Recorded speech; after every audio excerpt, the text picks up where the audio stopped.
Hello everyone, in this video I will tell you one way to reduce your screen time. So that is by limiting your app's time. So what you're gonna do is go to the screen time area and just normally check how much your daily average of screen time is. Now we have to click on app limit. So we have to limit the app's usage by putting timer on it.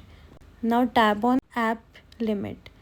You have to select the app which you want to limit, which you think you use a lot.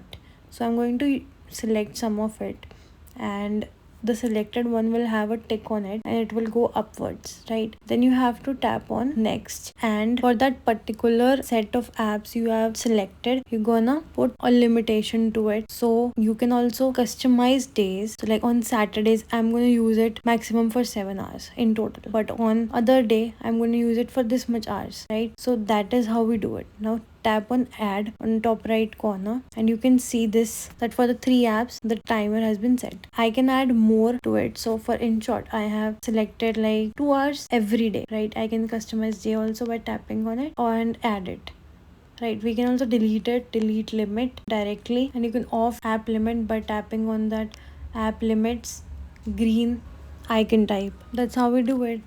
Thank you for watching. See you in the next video. Ta-da.